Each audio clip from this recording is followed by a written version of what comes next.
भागवत गीता में लिखा गया है कि मनुष्य के दुख का कारण है कि वो जिस चीज को हासिल कर लेता है उसे फॉरएवर समझ लेता है और ये मान लेता है कि ये उसी की है और उसी के पास जीवन भर रहेगी। जबकि वास्तविकता ये है कि जो आज तुम्हारा है वो कल किसी और का था और परसों किसी और का होगा। फिर चाहे वो आपकी पोजीशन हो, धन दौलत हो, शोहरत हो या सुख जिसे आप भोग रहे होते हैं। और यही है आज का विचार। हाय, नमस्कार, सलाम एंड सत श्री अकाल। आपका खुद का आरकेसी यानी मैं रोहित कुमार चौहान फ्रॉम पथ प्रदर्शक पाथ डेमोन्स्ट्रेटर एक बार फिर हाजिर हूँ एक नए विचार, थॉट, कहानी या अनुभव के साथ। और आप देख रहे हैं मुझे मेरे YouTube चैनल जिसे नाम दे दिया गया है 98.100 का। मेरे Facebook पेज से जुड़ने के लिए गूगल सर्च करें रोहित @ पथ प्रदर्शक और YouTube चैनल को फ्री में सब्सक्राइब करने के लिए अभी सब्सक्राइब टैब पे क्लिक करें और नोटिफिकेशंस के लिए बेल आइकन को क्लिक करना ना भूलें। जहां तक मेरी समझ और पर्सनल एक्सपीरियंस रहा है, आज आप कितने भी अच्छा, सक्सेसफुल और खुशहाल जीवन क्यों ना बिता रहे हैं, एक ना एक दिन उसमें चेंज आना जरूर है। और ये बेहतर भी हो सकता है और बदतर भी, क्योंकि लाइफ कभी भी एक जैसी नहीं रहती, उसमें परिवर्तन होना निश्चित है। और जब ये चेंज प्रॉब्लमेटिक और नेगेटिव हो तो ये होता है जीवन का सबसे कठिन संघर्षशील पड़ाव। ऐसा नहीं कि हमने जो कुछ भी जीवन में हासिल किया होता है, चाहे वो पर्सनल, प्रोफेशनल या सोशल लेवल पे हो, वो हमें बिना संघर्षों के मिला होता है। लेकिन वक्त का बदलना, जो हमारी उम्मीदों के विपरीत यानी जो हम चाहते हैं उसके अपोजिट बदलना इजीली एक्सेप्टेबल नहीं होता। ऐसी सिचुएशन को एक्सेप्ट करना बहुत कम लोगों के बस की बात होती है और यहीं से आपका जीवन या तो पॉजिटिव साइड करवट लेता है या डेफिनेटली नेगेटिव साइड।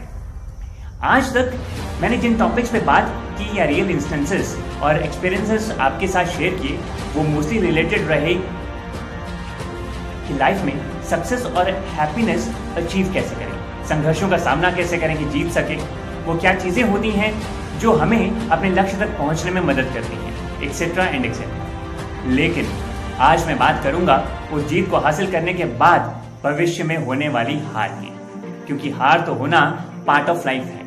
आप चाहें या ना चाहें, समझें या ना समझें, लेकिन हम सब कुछ पाने के बाद भी हारते जरूर हैं। जो हासिल है या हासिल किया है उसे खो देते हैं, चाहे कोई भी हो, इंडस्ट्रियलिस्ट, बिजनेसमैन, किसी कंपनी का CEO या कोई वर्किंग क्लास या इनके अलावा भी कोई और साधारण इंसान। भागवत गीता की उन कथनों से अलग नहीं हो सकते। अब जो हम खोते हैं वो कुछ भी हो सकता है, चाहे वो पैसा हो, नौकरी, स्टेटस, फैमिली, रिलेशन या चाहे खुशी। और जिस दिन हम इनमें से किसी भी चीज को पूरी तरह हार जाते हैं, उस दिन एक अनएक्सपेक्टेड चेंज हमारी लाइफ में आता है और मोस्ट ऑफ द टाइम इसमें लोग टूट जाते हैं। उनका किसी चीज को अचीव करने का संघर्ष से कहीं ज्यादा सेंसिटिव और टेरेबल होता है हासिल की हुई चीज को खो देना। और यही है किसी भी इंसान के जीवन में सबसे बड़ा डिससैटिस्फैक्शन और दुख का कारण, जो किसी इंसान को एक ऐसी सिचुएशन में ले जाता है जहां वो इतना मजबूर हो जाता है कि वो खुद को असहाय यानी हेल्पलेस और असमर्थ यानी इनकैपेबल समझने लगता है। इसके पीछे वजह होती है उसने जो पा लिया होता है उससे उसका खुद पे ओवर कॉन्फिडेंस या अंधविश्वास कि अब उसे कोई छीन नहीं सकता।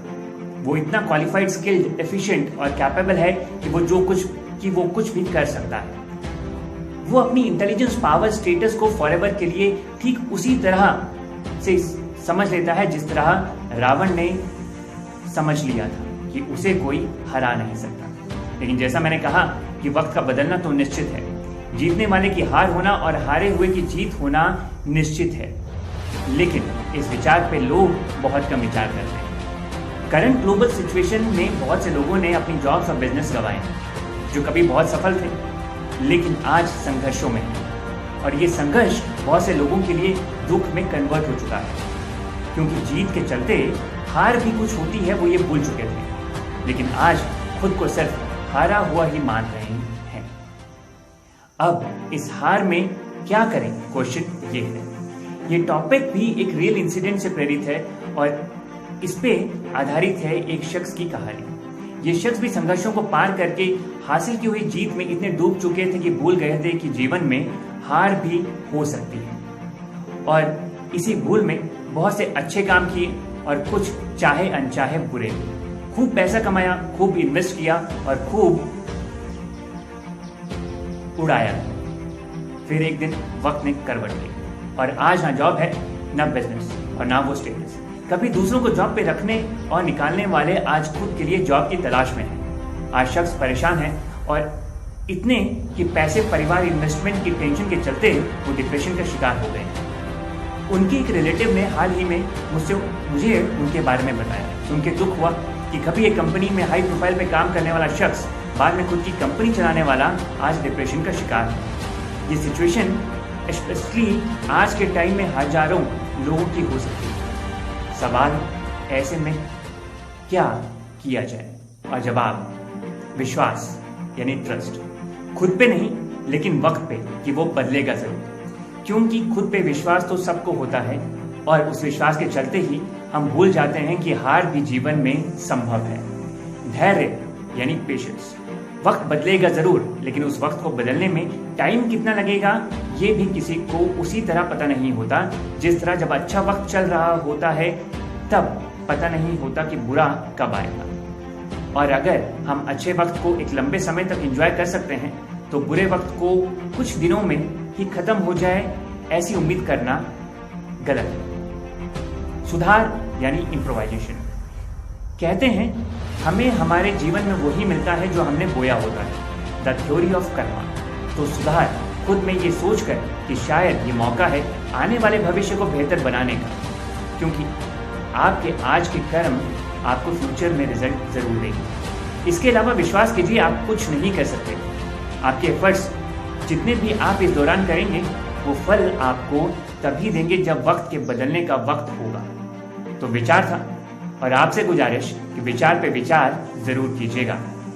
हो सकता है कि आपका वक्त अभी अच्छा हो लेकिन याद रखिए वक्त बदलता जरूर है।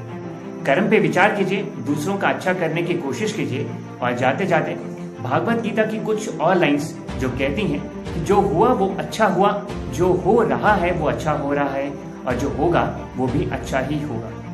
तो आज की हार को स्वीकार कीजिए और कल की जीत के लिए खुद को तैयार। विचार पसंद आए तो लाइक, कमेंट और शेयर जरूर कीजिएगा। हो सकता है कि आपको इसकी जरूरत ना हो लेकिन किसी और को जरूर हो। इसी के साथ मैं आज के लिए लेता हूं अलविदा। जाने से पहले पंजाब के शाही शहर पटियाला में एक कार सर्विस सेंटर है, राजेंद्र मोटर वर्क्स, और उसी से प्रेरित होगी नेक्स्ट एपिसोड की कहानी जो बयां करेगी सफलता में एटीट्यूड को। तब तक के लिए stay psychologically happy. Bye bye.